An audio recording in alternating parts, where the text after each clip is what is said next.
सृष्टि बचपन से ही दिखने में सुंदर नहीं थी, लेकिन अमीर बाप की बेटी सृष्टि पर उसकी माँ जान छिड़कती। मेरी बेटी कितनी प्यारी है, भगवान सबको सृष्टि जैसी बेटी दे। सृष्टि धीरे धीरे बड़ी होती है। एक दिन सृष्टि की सहेली कहती है, तू दिखने में कितनी अजीब सी है, लेकिन मैं जानती हूँ हम सब में सबसे अच्छी शादी तो तेरी ही होगी। तेरे पापा अमीर जो हैं। और बता नहीं सकते यार, दहेज तो हर कोई देता है, ये क्या ज्यादा ले जाएगी अपने पति के लिए? अरे बड़े शहर में कोठी है इसके पापा की। अरे पापा की है ना, कौन सी इसकी है? इसकी होती तब तो कोई भी लड़का इससे शादी कर लेता। अरे पापा की मतलब पापा की है तो मेरी ही है ना? किसने कहा? अब तेरी तो तब होगी ना जब तेरा भाई ना हो। वैसे भी शादी के बाद सारी प्रॉपर्टी भाई के नाम होती है। सृष्टि समझ जाती है कि उसे किसी भी हालत में माँ बाप की सारी प्रॉपर्टी को अपने नाम करना है, लेकिन कैसे? एक दिन सृष्टि का भाई शीनू कहता है, बहन क्या कर रही है? तुझसे एक बात करनी है। अरे हाँ करना, मैं तो तेरी बहन हूँ। बहन मेरी लाइफ में ना एक लड़की है, बहुत अच्छी है। मैं सोच रहा हूँ माँ और पापा से बात करूँ शादी के लिए। सृष्टि को समझ में आ जाता है कि भाई की शादी होते ही भाभी उसे एक दिन भी घर में बर्दाश्त नहीं करेगी। क्या बात है भाई, बताना कौन है वो? यार वो बहुत अच्छी लड़की है, पढ़ी लिखी है, मेरे साथ जॉब भी करती है। बस एक प्रॉब्लम है। प्रॉब्लम? क्या प्रॉब्लम है भाई? यार वो शादीशुदा है, लेकिन उसके पति ने उसे सिर्फ इसलिए छोड़ दिया क्योंकि उसके माँ बाप दहेज नहीं दे पाए। सृष्टि ये सुनकर न जाने क्यों खुश हो जाती है। अरे भाई तो क्या हुआ, लड़की तुझे तो पसंद है ना? शीनू को लगता है कि बहन उसे समझ रही है।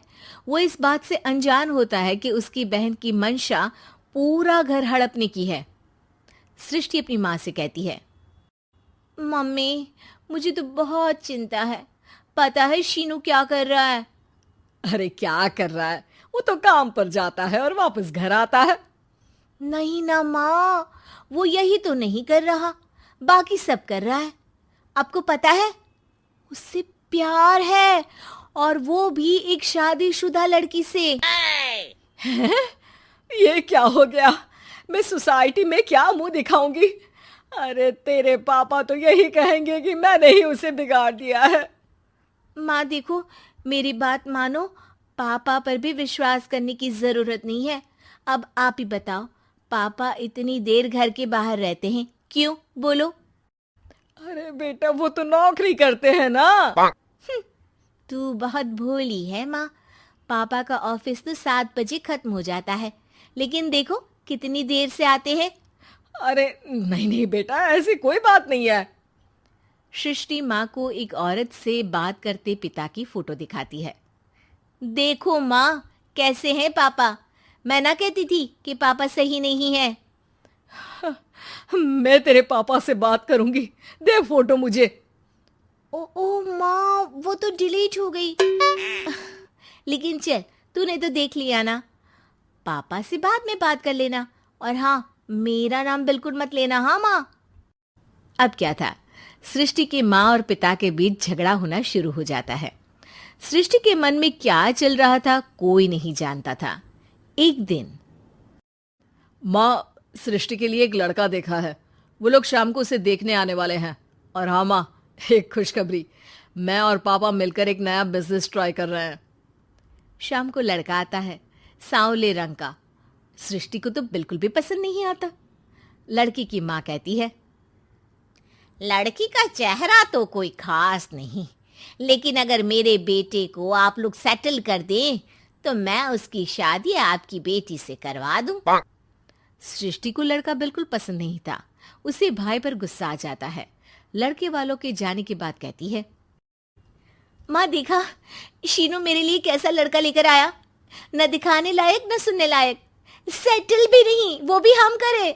अरे माँ, मैं जानती हूँ ये मेरी शादी किसी भी घर में क्यों करवाना चाहता है। अरे कैसी बात कर रही है बहन? तूने तो देखा ना, लड़के को मैंने ही मना कर दिया तुझसे शादी के लिए। जिसने लड़का बताया था उसने उसकी बहुत तारीफ की थी। बात आई गई हो जाती है, लेकिन सृष्टि का मन शांत नहीं होता। क्या करूँ, कुछ समझ में नहीं आ रहा। मेरी शादी हो गई तो ये लोग पूरी प्रॉपर्टी शीनू के नाम कर देंगे। मेरे हाथ तो कुछ लगेगा ही नहीं। तभी सृष्टि को आइडिया आता है। वो किसी वकील को फोन करती है। जी देखिए, अगर आपके मम्मी पापा का तलाक हो जाता है तो आपके पिता की आधी प्रॉपर्टी आपकी माँ के नाम हो जाएगी। फिर उसे वो किसी को भी दे सकती है। सृष्टि अब माँ को बेटे के खिलाफ भरती है। माँ, शीनू पर नजर रखा करो। वो जिस लड़की के प्यार में है ना, वो शादीशुदा है।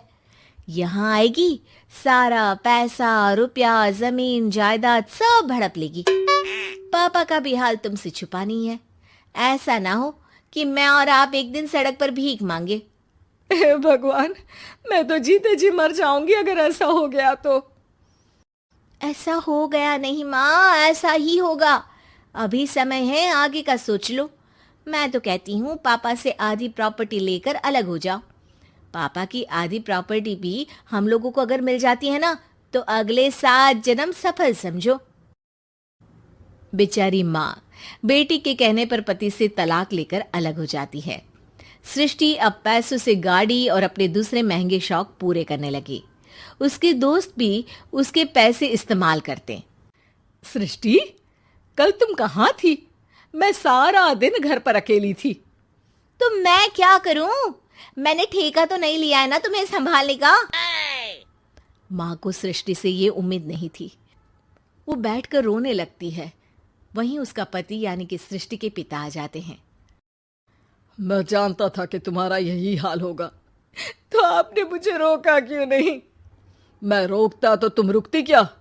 सृष्टि के कहने पर तुमने मुझ पर, अपने बेटे पर शक किया, लेकिन तुम ये भूल गई कि कैसे हम दोनों ने मिलकर जीवन में इतना सब खड़ा किया। माँ पति के गले लग जाती है। मुझे माफ कर दीजिए, मैंने आपकी कमाई का एक बड़ा हिस्सा गवा दिया। कोई बात नहीं, तुम साथ हो तो मैं ऐसी 7 प्रॉपर्टी खड़ी कर दूंगा। तभी वहां सृष्टि आ जाती है रोते हुए। माँ, मयंक ने मुझे छोड़ दिया। वो बोल रहा था जब तक मेरे पास पैसे थे तब तक ही वो मेरे साथ था। पापा, माँ, मुझे माफ कर दीजिए।